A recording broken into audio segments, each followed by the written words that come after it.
তো হঠাৎ করে উড়ে এসে জুড়ে বসা কেউ তিনি নন। আর তার বিদেশি নাগরিকত্বের বিষয়টি আমাদের কাছে যেটি মনে হয়েছে, উইকিপিডিয়া এবং অন্যান্য তথ্য, সালাউদ্দিন আহমেদ এবং বিএনপির অন্যান্যরা গত কয়েকদিনে এই বিষয়ে কথা বলছেন, তারা, আমি ধারণা করছি, তারা না জেনে এই কাজটি করছেন। হয় এটি তাদের অজ্ঞতা, অথবা ইউনূস সরকারকে বিতর্কিত করবার জন্যে, অধ্যাপক ডক্টর ইউনূসকে বিতর্কিত করবার জন্যে তারা বানোয়াট এই গল্পটি বাজারে ছেড়ে দিয়েছেন যে ডক্টর খলিলুর রহমান বিদেশি নাগরিক। তো বিষয়টি আসলে কি জানার প্রয়োজন হয়ে পড়েছে, এই বিষয়ে তদন্ত জরুরি হয়ে পড়েছে। বিএনপি এইভাবে খালি মাঠে গোল দিবে, একের পর এক ফালতু বয়ান দিয়েই যাবে, পলিটিক্যাল র্যাটরিক একটার পর একটা, আর এটি সবাই মেনে নেবে, মানুষ বিভ্রান্ত হবে, এটি আসলে চলতে দেওয়া যায় না। রোহিঙ্গাদের জন্য রাখাইনে মানবিক করিডোর দেয়া এবং চট্টগ্রাম বন্দর বিদেশিদের দিয়ে দেয়া, এই ইস্যুগুলোতে এই মুহূর্তে অন্তর্বর্তীকালীন সরকার বেশ একটা বিতর্কের মুখে পড়েছে। তো বিশেষভাবে রাজনৈতিক দলগুলো, বলতে গেলে সব রাজনৈতিক দল এই ইস্যুগুলোর বিরোধিতা করছে, এবং অনেকের মধ্যে আশঙ্কা তৈরি হয়েছে যে অন্তর্বর্তীকালীন সরকার কি করছে।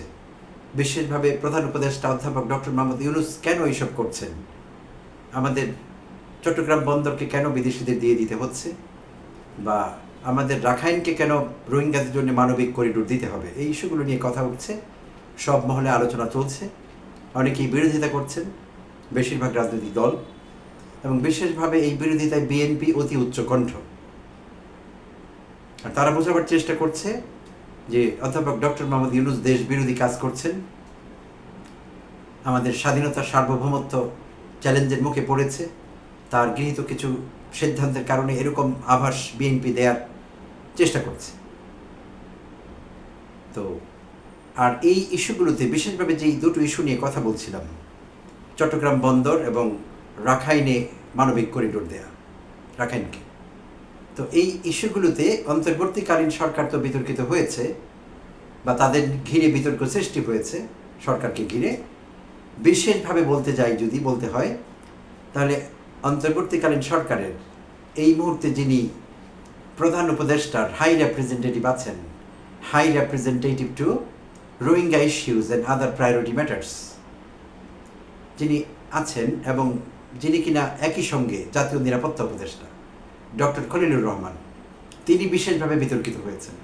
তাকে নিয়ে বেশি আলোচনা হচ্ছে, বিএনপি করছে বেশি সমালোচনা করছে, এবং তাকে বিতর্কের মুখে ফেলে দেওয়া হয়েছে যে কি ডক্টর খলিলুর রহমান, এবং তিনি একজন বিদেশি নাগরিক, তিনি বাংলাদেশে কি করছেন?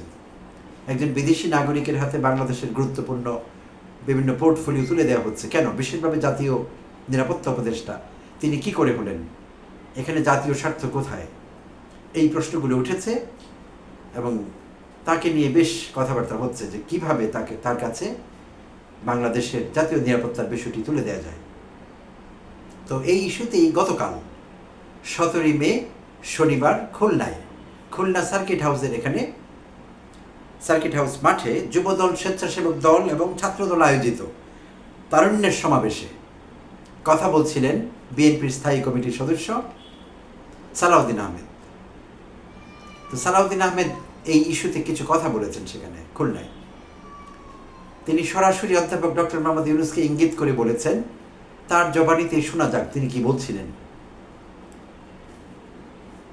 আপনি একজন বিদেশি নাগরিককে, তিনি অধ্যাপক ডক্টর মোহাম্মদ ইউনূসকে ইঙ্গিত করছিলেন, আপনি একজন বিদেশি নাগরিককে জাতীয় নিরাপত্তা উপদেষ্টা বানিয়েছেন।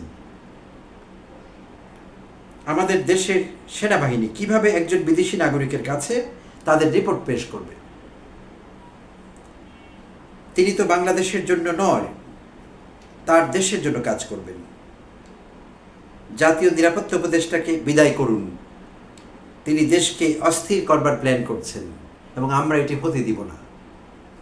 তো সালাউদ্দিন আহমেদ এইসব কথাগুলো বলছিলেন কিছুটা হুমকির সুরে প্রধান উপদেষ্টার উদ্দেশ্যে।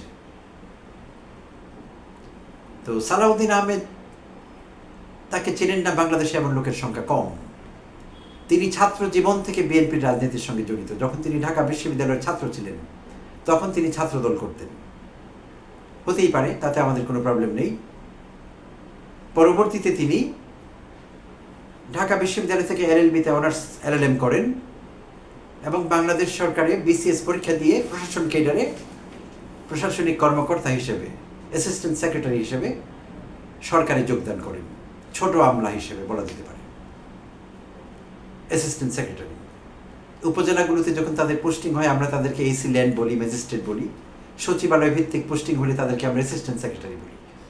তো অ্যাসিস্ট্যান্ট সেক্রেটারি হয়ে প্রশাসনিক ক্যাডারে জয়েন করেছিলেন বিসিএস দিয়ে। পরবর্তীতে প্রধানমন্ত্রী খালেদা জিয়ার এপিএসও হয়েছিলেন, দীর্ঘদিন 4-5 বছর এপিএস ছিলেন। এবং তিনি একটা পর্যায়ে চাকরি ছেড়ে দিয়ে বিএনপির রাজনীতিতে ওতপ্রোতভাবে জড়িয়ে পড়েন এবং 3বার কক্সবাজার 1 আসন থেকে এমপি নির্বাচিত হয়েছিলেন এবং বিএনপি আমলে যোগাযোগ প্রতিমন্ত্রী হয়েছিলেন। তো তিনি বিএনপি অন্তর্প্রাণ, এটা হতেই হবে আর হওয়াটাই স্বাভাবিক। আর সেই সালাউদ্দিন আহমেদ নিয়ে আরও কিছু চাঞ্চল্যকর ঘটনা ঘটে গিয়েছিল এই দেশে। প্রিয় দর্শক, যদি আপনাদের একটু মনে করিয়ে দিতে চাই, অনেকের হয়তো মনেও আছে, 2015-তে ঢাকার উত্তরা থেকে 2015-র 10 মার্চ বা কিছুটা দেরি করে রাতের বেলা 11 মার্চও বলা যেতে পারে হয়েছিল ঘটনাটি। ঢাকার উত্তরা এলাকা থেকে আইনশৃঙ্খলা বাহিনীর সদস্য পরিচয় দিয়ে সালাউদ্দিন আহমেদকে গুম করা হয়, কিডন্যাপ করা হয়, এরকমটি আমরা জেনেছি মিডিয়া মারফত। তো পরবর্তীতে তাকে আবিষ্কার করা হয় বা তাকে পাওয়া যায় খোঁজে ভারতের মেঘালয়ের শিলংয়ে একটি গলফ ক্লাবের কাছে, উদ্ভ্রান্ত, দিগ্ভ্রান্ত, কিছুটা বিপর্যস্ত কিংবা অর্ধ পাগল এরকম একটি অবস্থায়। ইন্ডিয়ার পত্রিকা থেকে আমরা এরকমই জানতে পেরেছি, এরকম অবস্থায় তাকে পাওয়া যায়। তাকে গ্রেপ্তার করা হয় এবং তার বিরুদ্ধে অবৈধভাবে ভারতে অনুপ্রবেশের অভিযোগ আনা হয়। বিভিন্ন মামলা মোকদ্দমায় তিনি জড়িয়ে পড়েন সেখানে এবং এক পর্যায়ে তার বোধহয় মানসিক সমস্যা দেখা দেয় কিছুটা, তিনি অসংলগ্ন আচরণ করেন, সেই জন্য সেখানে তাকে মানসিক হাসপাতালে ভর্তি থাকতে হয়। তো দীর্ঘ আইনি বিষয় মোকাবেলা করে তিনি 9 বছর পর দেশে ফিরে আসলেন গত 11 আগস্ট 2024-এ। 9 বছর পর বাংলাদেশে ফিরে আসলেন। আর বাংলাদেশে ফিরে এসেই একটি ব্লান্ডার করে ফেললেন, বড় রকমের ভুল করে ফেললেন। সেটি হলো অ্যাসালমের গাড়িতে উঠে বসলেন একটি জনসভায় যোগ দিতে যাবার জন্যে। তার ফিরে আসা উপলক্ষে সেখানে একটি জনসভা হচ্ছিল, সেখানে অ্যাসালমের গাড়িতে তিনি উঠে বসলেন। অ্যাসালম গ্রুপের পাঠানো একটি গাড়িতে তাকে দেখা যায়, থাম্বনেইলে সেই ছবিটি দেওয়া আছে প্রিয় দর্শক। সেই অ্যাসালমের গাড়িতে সাইফুল আলম গ্রুপের সেই বাংলাদেশের কুখ্যাত বিতর্কিত যেই ব্যবসায়িক গ্রুপ আছে অ্যাসালম গ্রুপ, যারা ব্যাংকের কয়েক লক্ষ কোটি টাকা বিদেশে পাচার করেছে, সেই অ্যাসালম গ্রুপের গাড়িতে করে তিনি সেই জনসমাবেশে গিয়েছিলেন। আর ওই ঘটনাকে কেন্দ্র করে ব্যাপক বিতর্কিত হয়েছিলেন তিনি ব্যাপকভাবে, এবং তিনি এক পর্যায়ে ক্ষমাও চেয়েছিলেন মিডিয়া মারফত ক্ষমা চেয়েছিলেন যে আমার ভুল হয়েছে, আমার এটি করা উচিত হয়নি। তো যাই হোক, তো সালাউদ্দিন আহমেদ একেবারে নাবালক নন, বাংলাদেশ সরকারের ছোট আমলা ছিলেন, একসময় মন্ত্রীও ছিলেন। তো তার পক্ষে এরকম একটি বিষয় বুঝতে না পারা, এটা আমাদের কাছে বিশ্বাসযোগ্য মনে হয়নি। তো যাই হোক, অ্যাসালামের সঙ্গে তার হয়তো যোগাযোগ আছে বা ছিল আগে পরে, হতেই পারে। তাদের ব্যবসায়িক স্বার্থ তিনি হয়তো আগে দেখতেন কখনো, কিংবা ভবিষ্যতে দেখবেন, এরকম একটি সম্ভাবনা তৈরি হয়েছে। তো তারই ফলশ্রুতিতে বা সেই ঘটনার প্রেক্ষিতে তিনি অ্যাসালামের গাড়িতে উঠেছিলেন। যাই হোক, সেটি ভিন্ন প্রসঙ্গ।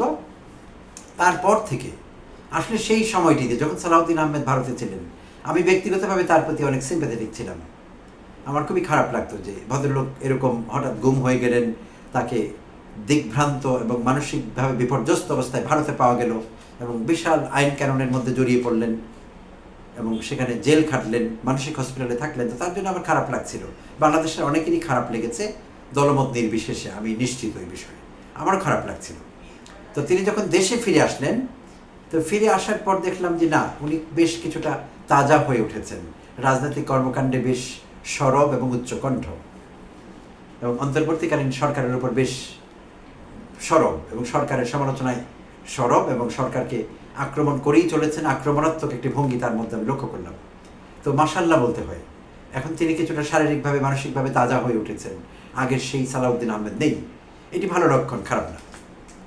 তো সেই প্রমাণই তিনি গত কয়েকদিন ধরে দিয়ে যাচ্ছেন। অসংখ্য সমাবেশে বিভিন্ন জায়গায় অসংলগ্ন কথাবার্তা বলছেন, আক্রমণাত্মক থেকেছেন সবসময়, অ্যাগ্রেসিভ ওয়েতে সরকারকে আক্রমণ করছেন, অন্তর্বর্তীকালীন সরকারকে।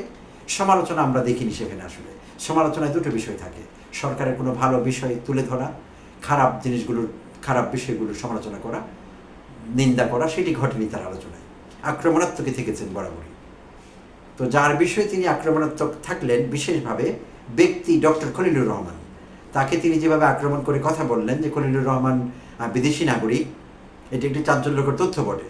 একজন বিদেশি নাগরিকের হাতে অধ্যাপক ডক্টর মোহাম্মদ ইউনূস কেন ছেড়ে দিবেন বাংলাদেশের জাতীয় নিরাপত্তার ইস্যুতে? এটি হতে পারে না। আমারও ব্যক্তিগতভাবে আপত্তি আছে যদি এরকমটি হয়ে থাকে। তবে আমাদের জানা মতে আমরা যতটুকু বুঝতে পেরেছিলাম আগে থেকেই যে এটি ছিল না বিষয়টি। তিনি বিদেশি নাগরিক ছিলেন না। As far as our understanding goes, my understanding goes, তিনি বিদেশি নাগরিক ছিলেন না। আপনি প্রিয় দর্শক চাইলে আপনারা উইকিপিডিয়া ঘেটে দেখতে পারেন ডক্টর খলিলুর রহমান, সেখানে তার সম্পর্কে বিস্তারিত আছে। তার নাগরিকত্ব বিষয়ে তথ্য আছে, বাংলাদেশি, নাম্বার অফ চিলড্রেন 2, 2 সন্তানের পিতা তিনি, এবং তার এডুকেশন, তার কর্মজীবন বিশাল। অ্যাকচুয়ালি হি হ্যাজ ফরমিডেবল কোয়ালিফিকেশনস, ভয় পাইয়ে দেওয়ার মতো কোয়ালিফিকেশনস আছে ডক্টর খলিলুর রহমানের, এবং ঈর্ষণীয় কর্মজীবন আছে তার। তো তার এডুকেশন নিয়ে যদি কথা বলি, ডক্টর খলিলুর রহমান DU-তে পড়াশোনা করেছেন, ফার্স্ট ক্লাস নিয়ে সেখানে মাস্টার্স করেছেন তিনি ইকোনমিক্সে। পরবর্তীতে তিনি যুক্তরাষ্ট্রের ম্যাসাচুসেটস অঙ্গরাজ্যের টাফট ইউনিভার্সিটি থেকে লতে এবং ডিপ্লোমেসিতে মাস্টার্স করেছেন। তারও পরে তিনি ইকোনমিক্সে হার্ভার্ড ইউনিভার্সিটি থেকে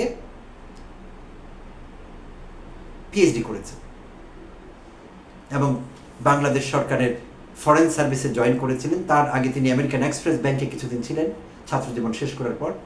ফরেন সার্ভিসে BCS কেডারে ফরেন সার্ভিসে জয়েন করেছিলেন এবং ডিপ্লোমেট ছিলেন বিভিন্ন সময়ে, এবং জাতিসংঘেও তিনি কাজ করেছেন সম্মানের পোস্টে। বেশ ভালো ভালো জায়গায় তিনি লিডারশিপ পজিশনগুলোতে, যেখানে লিড করতে হয় গ্রুপকে, জাতিসংঘের বিভিন্ন গ্রুপকে, লিডার হিসেবে ছিলেন, একজন ইকোনমিস্ট হিসেবে ছিলেন। তো তার এরকম ফর্মিডেবল কোয়ালিফিকেশনস এবং ক্যারিয়ার্স আছে। তো হঠাৎ করে উড়ে এসে জুড়ে বসা কেউ তিনি নন। আর তার বিদেশি নাগরিকত্বের বিষয়টি আমাদের কাছে যেটি মনে হয়েছে, উইকিপিডিয়া এবং অন্যান্য তথ্য, সালাউদ্দিন আহমেদ এবং বিএনপির অন্যান্যরা গত কয়েকদিনে এই বিষয়ে কথা বলছেন, তারা, আমি ধারণা করছি, তারা না জেনে এই কাজটি করছেন। হয় এটি তাদের অজ্ঞতা, অথবা ইউনূস সরকারকে বিতর্কিত করবার জন্যে, অধ্যাপক ডক্টর ইউনূসকে বিতর্কিত করবার জন্যে তারা বানোয়াট এই গল্পটি বাজারে ছেড়ে দিয়েছেন যে ডক্টর খলিলুর রহমান বিদেশি নাগরিক। তো বিষয়টি আসলে কি জানার প্রয়োজন হয়ে পড়েছে, এই বিষয়ে তদন্ত জরুরি হয়ে পড়েছে। বিএনপি এইভাবে খালি মাঠে গোল দিবে, একের পর এক ফালতু বয়ান দিয়েই যাবে, পলিটিক্যাল র্যাটরিক একটার পর একটা, আর এটি সবাই মেনে নেবে, মানুষ বিভ্রান্ত হবে, এটি আসলে চলতে দেওয়া যায় না। তো ইন্টারেস্টিংলি ডক্টর খলিলুর রহমান এতদিন শুনেই যাচ্ছিলেন এইসব বকওয়াজ, তো তিনি এটির উত্তর দেওয়া প্রয়োজন মনে করেছেন।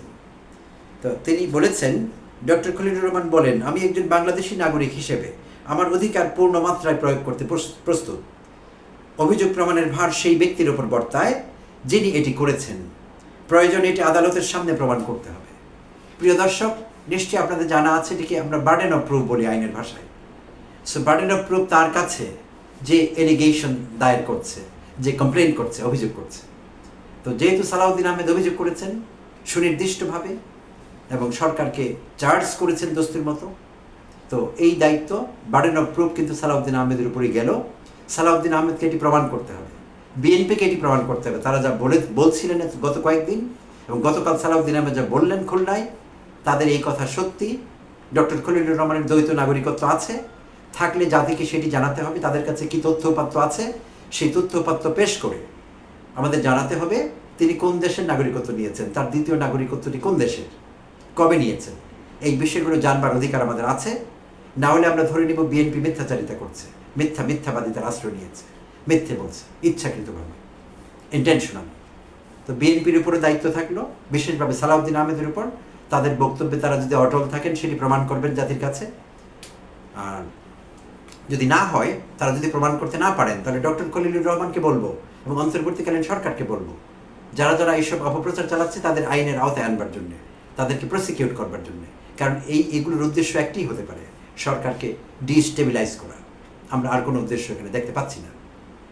তো প্রিয় দর্শক, এই ছিল ডক্টর খলিলুর রহমান সম্পর্কে আপডেটস এবং চট্টগ্রাম বন্দর এবং রাখাইন রাজ্যের যে করিডোর দেয়া নিয়ে কথা হচ্ছিল আর যেই বিষয় নিয়ে বিতর্ক তৈরি হচ্ছিল সেই বিষয়ে এই ছিল আমার কাছে আপডেটস। ধন্যবাদ, ভালো থাকবেন।